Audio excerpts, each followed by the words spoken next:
Hi friends, ಎಲ್ಲ ಹೇಗಿದ್ದೀರಾ? ಎಲ್ಲರೂ ಚೆನ್ನಾಗಿದ್ದೀರಾ ಅಂತ ನಾನು ಅನ್ಕೊಳ್ತೀನಿ. ಈ ವ್ಲಾಗ್ ಅಲ್ಲಿ ನಾನು ಯುಗಾದಿ ಹಬ್ಬನ ಹೇಗೆ ಸೆಲೆಬ್ರೇಟ್ ಮಾಡಿದೆ, ಹಾಗೆ ಅದ್ರ ನೆಕ್ಸ್ಟ್ ಏನೇನ್ ಮಾಡಿದೆ ಅಂತ ತೋರಿಸ್ತಾ ಇದ್ದೀನಿ. ವ್ಲಾಗ್ನ ಸ್ವಲ್ಪ ಲೇಟಾಗಿ ಹಾಕ್ತಾ ಇರೋದಕ್ಕೆ ಕ್ಷಮೆ ಇರಲಿ. ನಾನು ಬೆಳಗ್ಗೆ ಬೇಗ ಎದ್ಬಿಟ್ಟು ಹಬ್ಬಕ್ಕೆ ಏನೇನು ಬೇಕು ಎಲ್ಲಾನು ತಗೋಬರೋಕ್ಕೆ ಹೊರಗೆ ಹೋಗ್ತಾ ಇದ್ದೀನಿ. ನಾನು ಇಲ್ಲೇ ಅಲ್ವಾ ಅಂತ ಕ್ಯಾಶ್ ತೊಗೊಂಡು ಹೋಗೋದೇ ಮರ್ತ್ಬಿಟ್ಟಿದ್ದೀನಿ. ಆಮೇಲೆ ನೋಡೋಕ್ಕೂ ಫೋನ್ಪೇನೇ ವರ್ಕ್ ಆಗಲಿಲ್ಲ. ಮಾವಿನೆಲ್ಲ ತೊಗೊಳಕ್ಕೆ ಹೋಗಿ ಎಷ್ಟು ಟ್ರೈ ಮಾಡಿದೆ ಫೋನ್ಪೇ ಮಾಡೋಕ್ಕೆ, ಆದರೆ ಆಗಲೇ ಇಲ್ಲ. ನನ್ನ ತಮ್ಮ ಎಲ್ಲರಿಗೂ ಕಾಲ್ ಮಾಡಿದೆ ಬೆಳಗ್ಗೆ 7 ಗಂಟೆಗೆ, ಅವ್ರು ಯಾರೂ ಎತ್ತಲೇ ಇಲ್ಲ. ಸೊ ಇವಾಗ ವಾಪಸ್ ರೂಮ್ಗೆ ಹೋಗ್ತಾ ಇದ್ದೀನಿ. ಕ್ಯಾಶ್ ತೊಗೊಂಡು ಮತ್ತೆ ಸೇಮ್ ಇಲ್ಲೇ ಬರಬೇಕು. ನೋಡಿ ಫ್ರೆಂಡ್ಸ್, ಈ ಹೊಸ ವರ್ಷದ ದಿನನ ನನಗೆ ಹೀಗಾಗೋಯ್ತು. ನಾನಿವತ್ತು ತುಂಬ ಥರ ಅಡುಗೆ ಮಾಡೋಣ ಅಂದ್ಕೊಂಡಿದ್ದೀನಿ. ಅದಕ್ಕೋಸ್ಕರ ಇಲ್ಲಿ ತರಕಾರಿ ಎಲ್ಲ ತೊಗೊಳ್ತಾ ಇದ್ದೀನಿ. ನಾ ಬೆಳಗ್ಗೆ ಬೇಗ ಹೋಗಿದ್ರಿಂದ ಎಲ್ಲ ಫ್ರೆಶ್ ಆಗಿ ತಂದಿದ್ರು. ಸೊ ಅದನ್ನೇ ನಾನು ಆರಿಸಿ ತೊಗೊಳ್ತಾ ಇದ್ದೆ. ಬಟ್ ನೀವೇನೇ ಹೇಳಿ, ಎಷ್ಟೇ ಫ್ರೆಶ್ ಆಗಿರೋ ತರಕಾರಿ ತಂದು ನಮ್ಮ ಮನೇಲಿ ಇಟ್ಕೊಂಡ್ರೆ ಒಂದಿನಕ್ಕೆ ಬಾಡೋಗುತ್ತೆ. ಹೂ ಕೂಡ ತೊಗೊಂಡೆ. ಹಾಗೆ ಇಲ್ಲಿ ಸ್ವಲ್ಪ ಸಾಮಾನೆಲ್ಲ ತೊಗೊಳಕಿತ್ತು, ಎಲ್ಲ ತೊಗೊಂಡು ಬಂದೆ. ಫ್ರೆಂಡ್ಸ್, ನೀವು ನಂಬಲ್ಲ, ಒಂದು ಬಾಳೆ ಎಲೆಗೆ 10 ರೂಪಾಯಿ. ನಾನು 30 ರೂಪಾಯಿ ಕೊಟ್ಟು 3 ಬಾಳೆ ಎಲೆ ತೊಗೊಬಂದೆ. ನಮ್ಮೂರಲ್ಲೆಲ್ಲ ಯಾರಾದರೂ ಕೇಳಿದ್ರೆ ಫ್ರೀಯಾಗಿ ಕೊಡ್ತೀವಿ ನಾವು. ನೋಡಿ, ಇಷ್ಟೆಲ್ಲ ತೊಗೊಂಡು ಬಂದೆ ನಾನು. ಹಾಲು, ತರಕಾರಿಗಳು, ಹಾಗೆ ಮನೆಗೆ ಸಾಮಾನು ಸ್ವಲ್ಪ, ಹಾಗೆ ಹೂಗಳು. ನಾನು ಹಬ್ಬ ಆಗಿರೋದ್ರಿಂದ ತಲೆ ಸ್ನಾನ ಮಾಡಿಕೊಂಡೆ. ಇದು ವರ್ಷದ ಮೊದಲನೇ ಹಬ್ಬ ಅಲ್ವಾ, ಸೊ ಅದಕ್ಕೋಸ್ಕರ ನಾನು ನಮ್ಮ ಮನೆ ಮುಂದೆ ಬಾಗಿಲಿಗೆ ರಂಗೋಲಿ ಹಾಕ್ತಾ ಇದ್ದೀನಿ. ನನಗೆ ತುಂಬ ಚೆನ್ನಾಗೇನು ರಂಗೋಲಿ ಹಾಕಕ್ಕೆ ಬರಲ್ಲ, ಸಣ್ಣ ಸಣ್ಣ ರಂಗೋಲಿ ಬರುತ್ತಷ್ಟೇ, ದೊಡ್ಡದು ಕಲಿಬೇಕು. ನಾನು ಸ್ನಾನ ಮಾಡಿ ರಂಗೋಲಿ ಎಲ್ಲ ಹಾಕೋಷ್ಟರಲ್ಲಿ 8 ಗಂಟೆ ಆಗೋಗಿದೆ. ನಾನು ಹಾಲು ತಂದಿದ್ದು 7 ಗಂಟೆಗೆ, ಸೊ ಅದಕ್ಕೆ ಬೇಗ ಕಾಯಿಸ್ತಾ ಇದ್ದೀನಿ. ನಾನು ಬೆಳಗ್ಗೆ ತಿಂಡಿ ಏನು ತಿನ್ನಕ್ಕೆ ಹೋಗಲಿಲ್ಲ, ಒಂದು ಬಾಳೆಹಣ್ಣು ಅಷ್ಟೇ ತಿಂದೆ. ಕೆಲವೊಬ್ರು ಚಂದ್ರನ ನೋಡೋ ತನಕ ಉಪವಾಸ ಎಲ್ಲ ಮಾಡ್ತಾರೆ. ನಾನೇನು ಹಾಗೆ ಮಾಡಲಿಲ್ಲ, ಬೆಳಗ್ಗೆ ಒಂದು ತಿಂಡಿ ತಿಂದಿಲ್ಲ ಅಷ್ಟೇ.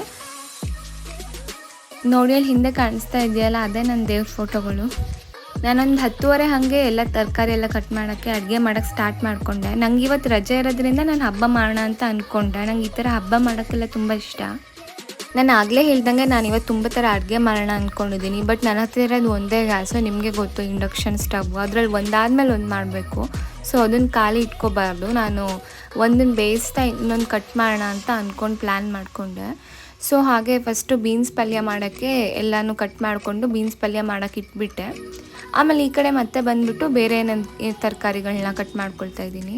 ನಾನು ಬೀನ್ಸ್ ಪಲ್ಯ ಆದ ತಕ್ಷಣ ಕುಕ್ಕರ್ನ ಇಟ್ಬಿಡೋಣ ಸಾಂಬಾರ್ಗೆ ಅಂತ ಅದಕ್ಕೂ ಎಲ್ಲ ರೆಡಿ ಮಾಡಿ ಇಟ್ಕೊಬಿಡ್ತಾ ಇದ್ದೀನಿ. ಹಾಗೆ ಆ ಗ್ಯಾಪಲ್ಲೇ ನಾನು ಬೇವು ಬೆಲ್ಲ ಮಾಡ್ಕೊಳ್ತಾ ಇದ್ದೀನಿ. ನಾನು ಯಾವ ಅಡುಗೆನೂ ನೀಟಾಗಿ ತೋರಿಸ್ತಾ ಇಲ್ಲ, ಬಿಕಾಸ್ ಎಲ್ಲರಿಗೂ ಗೊತ್ತಿರುತ್ತೆ. ಸಿಂಪಲ್ ಪಲ್ಯಗಳು ಮಾಡಿದ್ದೆ ಅಷ್ಟೇ, ಪಲ್ಯಗಳು ಸಾಂಬಾರೆಲ್ಲ ಮಾಡಿದ್ದೆ. ಎಲ್ಲ ವೀಡಿಯೋನೂ ಬೇಕಾದರೆ ನಾನು ಹಾಕ್ತೀನಿ. ನಾನು ಆ್ಯಕ್ಚುಲಿ ಶೂಟ್ ಮಾಡಿದ್ದೀನಿ ರೆಸಿಪಿನ. ನೀವು ಬೇಕು ಅಂದರೆ ನಾನು ಪರ್ಟಿಕ್ಯುಲರಾಗಿ ಯಾವ ರೆಸಿಪಿ ಬೇಕು ಹೇಳಿ ಅದನ್ನು ಹಾಕ್ತೀನಿ. ನಾನು ಎಲ್ಲನೂ ಸ್ವಲ್ಪನೇ ಮಾಡಿದ್ದೆ, ಸಾಂಬಾರು ಮಾತ್ರ ಜಾಸ್ತಿ ಮಾಡ್ಕೊಂಡಿದ್ದೆ. ಹಾಗೆ ನಾನು ಕ್ವಿಕ್ಕಾಗಿ ಮಾವಿನಕಾಯಿ ಉಪ್ಪಿನಕಾಯಿ ಕೂಡ ಮಾಡ್ಕೊಂಡಿದ್ದೆ. ಅಡುಗೆ ಎಲ್ಲ ಆಲ್ಮೋಸ್ಟ್ ಆಯಿತು. ಸೊ ಇವಾಗ ದೇವ್ರಿಗೆ ಪೂಜೆ ಮಾಡ್ತಾ ಇದ್ದೀನಿ. ಈ ವರ್ಷ ನಿಮ್ಮೆಲ್ಲರಿಗೂ ಖುಷಿ ತರಲಿ, ನೀವು ಅಂದ್ಕೊಂಡಿರೋದೆಲ್ಲನೂ ಆಗಲಿ ಅಂತ ನಾನು ಬೇಡ್ಕೊತೀನಿ. ಅಡುಗೆ ಮಾಡಿ ದೇವ್ರಿಗೆ ಪೂಜೆ ಮಾಡೋಷ್ಟರಲ್ಲಿ ಟೈಮ್ 2 ಗಂಟೆ ಆಗಿತ್ತು. ಸೊ ಇವಾಗ ನಾನು ಊಟ ಹಾಕ್ಕೋತಾ ಇದ್ದೀನಿ. ಫಸ್ಟ್ ಎಲ್ಲನೂ ಹಾಕಿ ದೇವ್ರಿಗೆ ನೈವೇದ್ಯಕ್ಕೆ ಇಟ್ಟೆ. ಅದಾದ್ಮೇಲೆ ನಾನು ಅದೇ ಬಾಳೆಲೆನೇ ಊಟ ಮಾಡಿದೆ. ನೀವು ನೋಡ್ತಿರ್ಬೋದು ನಾನು ಏನೇನು ಅಡುಗೆ ಮಾಡಿದ್ದೀನಿ ಅಂತ. ಮಾವಿನಕಾಯಲ್ಲಿ ಉಪ್ಪಿನಕಾಯಿ ಮಾಡ್ಕೊಂಡಿದ್ದೆ, ಹಾಗೆ ಕ್ಯಾರೆಟ್ ಕೋಸಂಬರಿ, ಸೌತೆಕಾಯಿ ಕೋಸಂಬರಿ, ಬೀನ್ಸ್ ಪಲ್ಯ, ಬೀಟ್ರೋಟ್ ಪಲ್ಯ, ಪಾಯಸ, ಚಿತ್ರಾನ್ನ, ಅನ್ನ, ಸಾಂಬಾರ್ ಇಷ್ಟೆಲ್ಲ ಮಾಡ್ಕೊಂಡಿದ್ದೆ. ನಾನು ಈವ್ನಿಂಗು ಸ್ವಿಗ್ಗಿ ಇನ್ಸ್ಟಾಮಾರ್ಟಲ್ಲಿ ಇನ್ನೂ ಆರ್ಡರ್ ಮಾಡಿದ್ದೆ ಆಯಿತಾ. ಅದ್ರ ಜೊತೆ ಅವ್ರು ಇದನ್ನು ಕಳಿಸಿದ್ರು. ಇದೇನಪ್ಪ ಅಂದರೆ ಯುಗಾದಿ ಪಚ್ಚಡಿ ಮಿಕ್ಸ್ ಅಂತೆ. ಇದು ಫ್ರೀಯಾಗೆ ನಂಗೆ ಕಳಿಸಿದ್ರು. ಆಮೇಲೆ 2 ಮಾವಿನಕಾಯಿ ಕೂಡ ಫ್ರೀಯಾಗಿ ಕಳಿಸಿದ್ರು. ಸೊ ಅದರಲ್ಲಿರೋ ಡೈರೆಕ್ಷನ್ ಥರನೇ ನಾನು ಅದನ್ನು ಮಾಡ್ತಾ ಇದ್ದೀನಿ. ಯುಗಾದಿ ಪಚ್ಚಡಿ ಯುಗಾದಿಯಲ್ಲಿ ಮಾಡ್ತಾರೆ ಆ್ಯಕ್ಚುಲಿ ಹೈದ್ರಾಬಾದಲ್ಲೆಲ್ಲ. ಬಟ್ ನಮ್ಮ ಮನೇಲಿ ಅಥವಾ ನಮ್ಮ ಸೈಡಲ್ಲಿ ನಾವು ಮಾಡೋದು ನೋಡಿಲ್ಲ ಎಲ್ಲೂ. ಇದನ್ನು ಹೇಗೆ ಮಾಡೋದು ಅಂದರೆ, ಹುಣಸೆ ಹಣ್ಣಿನ ರಸ, ಅದಕ್ಕೆ ಬ್ಲ್ಯಾಕ್ ಸಾಲ್ಟ್ ಮತ್ತು ಪೆಪ್ಪರ್ ಹಾಕಿಬಿಟ್ಟು ಕಟ್ ಮಾಡಿರೋ ಮ್ಯಾಂಗೋಸ್ ಹಾಕಿ ಬೆಲ್ಲ ಹಾಕಬೇಕು. ಆಮೇಲೆ ಈ ಬೇವಿನ ಎಲೆಯಲ್ಲಿ ನಮಗೆ ಹೂ ಇರುತ್ತಲ್ಲ, ಹೂನ ಮೇಲ್ಗಡೆ ಹಾಕಬೇಕು. ಬಟ್ ನಂಗೆ ಕಳಿಸಿರೋ ಕಿಟ್ಟಲ್ಲಿ ಇವರು ಪೆಪ್ಪರ್ ಮತ್ತು ಬ್ಲ್ಯಾಕ್ ಸಾಲ್ಟ್ ಬದಲು ನಾರ್ಮಲ್ ಖಾರದ ಪುಡಿ ಹಾಗೆ ಉಪ್ಪು ಇತ್ತು. ಸೊ ಅದನ್ನೇ ಹಾಕಿ ಮಾಡಿದೆ. ನಾವು ಹೇಗೆ ಎಲ್ಲರಿಗೂ ಬೇವು ಬೆಲ್ಲ ಹಂಚ್ತೀವೋ ಇವರು ಇದನ್ನು ಮಾಡಿ ಹಂಚ್ತಾರೆ. ನಾನು ತಿಂದೆ, ಚೆನ್ನಾಗಿತ್ತು ಇದು. ಸೊ ಹೀಗೆ ನಾನು ನನ್ನ ಯುಗಾದಿ ಹಬ್ಬದ ದಿನನ ಮುಗಿಸ್ದೆ. ನೆಕ್ಸ್ಟ್ ಡೇ ಅಂದರೆ ವೆನ್ಸ್ಡೇ ನಾನು ಆಫೀಸಿಗೆ ಹೋಗಿರಲಿಲ್ಲ, ಮನೆಯಲ್ಲ ವರ್ಕ್ ಮಾಡಿದೆ. ನಾನಿವತ್ತು ಹಾಫ್ ಡೇ ಲೀವ್ ತೊಗೊಂಡಿದ್ದೆ. ಸೊ ನಾನೆಲ್ಲ ಹೋಗ್ತಾ ಇದ್ದೀನಿ, ಎಲ್ಲಿ ಅಂತ ನೀವೇ ನೋಡಿ.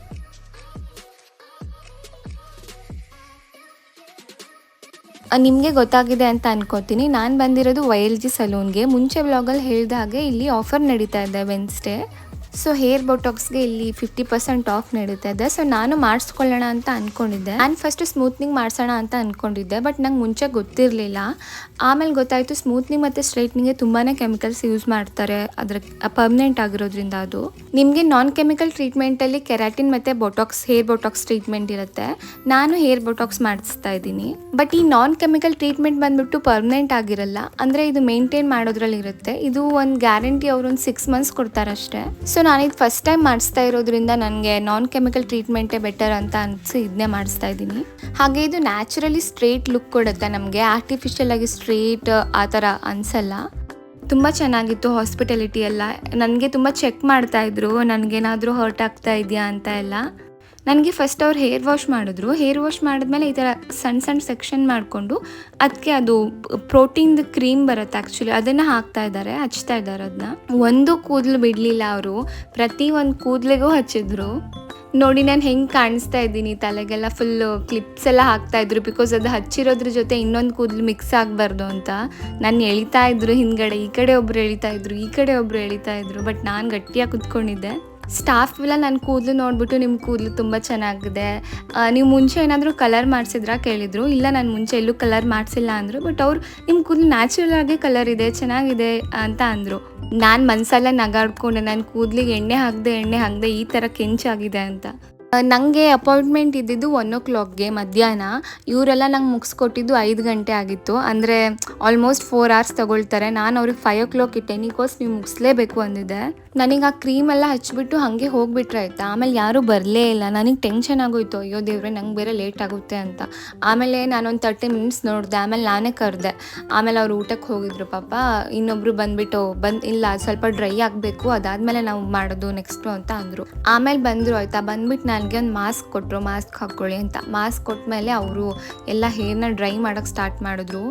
ಅದು ಆಲ್ರೆಡಿ ಕ್ರೀಮ್ ಹಚ್ಚಿರೋದ್ರಿಂದ, ಸೊ ಅದರಿಂದ ಒಂದು ಸ್ವಲ್ಪ ಆ ಕ್ರೀಮ್ ಲೈಕ್ ಈ ಡ್ರೈ ಮಾಡಿದ್ರೆ ಅಲ್ಲಿ ಹೊಗೆ ಥರ ಬರುತ್ತೆ, ಅಂದರೆ ಆ ಪೌಡರ್ ಬರುತ್ತೆ. ಸೊ ಅದಕ್ಕೋಸ್ಕರ ನನಗೆ ಪ್ರಿಕಾಷನ್ ಥರ ಮಾಸ್ಕ್ ಕೊಟ್ಟಿದ್ರು. ಈ ಬೋಟಾಕ್ಸಲ್ಲಿ ಜಾಸ್ತಿ ಏನಿಲ್ಲ, ಕ್ರೀಮ್ ಹಚ್ಚಿದ್ರಲ್ಲ ಅದೇ ಆ್ಯಕ್ಚುಲಿ, ಅದನ್ನು ಮಾತ್ರ ಹಚ್ತಾರೆ, ಅದು ಪ್ರೋಟೀನ್ ಕ್ರೀಮ್. ಅದು ಬಿಟ್ಟು ನಾರ್ಮಲ್ ಎಲ್ಲ ಬ್ಲೋ ಡ್ರೈ ಮಾಡೋದು, ಸ್ವಲ್ಪ ಸ್ಟ್ರೈಟ್ ಮಾಡ್ತಾರೆ ಅಷ್ಟೇ ಸ್ಟ್ರೈಟ್ನರಲ್ಲಿ. ಅದು ಬಿಟ್ಟು ಮತ್ತೇನು ಕೆಮಿಕಲ್ಸ್ ಏನೂ ಯೂಸ್ ಮಾಡಲ್ಲ. ಆಮೇಲೆ ಹೇರ್ ವಾಶ್ ಮಾಡಿದ್ರು.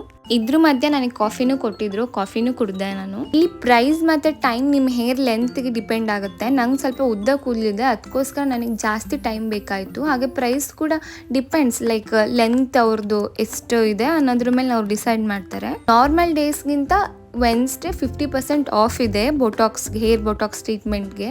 ಸೊ ನೀವು ಮಾಡ್ಸಂಗಿದ್ರೆ ಮಾಡಿಸ್ಬೋದು. ನೋಡಿ ಎಷ್ಟು ಚೆನ್ನಾಗಿ ಕಾಣಿಸ್ತಾ ಇದ್ದೀನಲ್ಲ ನಾನು. ನನಗೆ ಅವ್ರು ಮಾಡಿದ್ಮೇಲೆ ನಾನೊಂದು 100 ವಿಡಿಯೋ ತೆಕ್ಕೊಂಡೆ, 100 ಸಲ ಕನ್ನಡಿ ನೋಡ್ಕೊಂಡಿದ್ದೀನಿ. ನಂಗೆ ತುಂಬ ಅಷ್ಟು ಇಷ್ಟ ಆಯಿತು. ನಾನು ಇದೇ ಫೈನಲ್ ಅಂತ ಅಂದ್ಕೊಂಡಿದ್ದೆ, ಬಟ್ ಆದರೆ ಅವ್ರು ಮತ್ತೆ ಇನ್ನೊಂದ್ಸಲಿ ಹೇರ್ ವಾಶ್ ಮಾಡಿದರು. ಬಿಕಾಸ್ ಅದು ಆ ಕ್ರೀಮೆಲ್ಲ ಹಾಕಿದ್ಮೇಲೆ ಹೇರ್ ವಾಶ್ ಮಾಡಿರಲಿಲ್ಲ. ಸೊ ಇವಾಗ ಮತ್ತೆ ಹೇರ್ ವಾಶ್ ಮಾಡಿ ಡ್ರೈ ಮಾಡ್ತಾ ಇದ್ದಾರೆ. ನಾನು ಅಯ್ಯೋ ಎಷ್ಟು ಚೆನ್ನಾಗಾಗಿತ್ತು, ಮತ್ತೆ ಇವಾಗ ವಾಶ್ ಮಾಡಿಬಿಟ್ರಲ್ಲ ಎಲ್ಲ ಹೋಯ್ತು ಅಂತ ಅಂದ್ಕೊಂಡೆ. ಆಮೇಲೆ ಅವ್ರಿಗೆ ಕೇಳಿದೆ ಕೂಡ, ಅವ್ರು ಹೇಳಿದ್ರು ಇಲ್ಲ ನೀವು ವಾಶ್ ಮಾಡ್ತಿದ್ದಂಗೂ ನಿಮಗೆ ನ್ಯಾಚುರಲ್ ಸ್ಟ್ರೈಟ್ ಲುಕ್ ಬರ್ತಾ ಇರುತ್ತೆ ಅಂತ.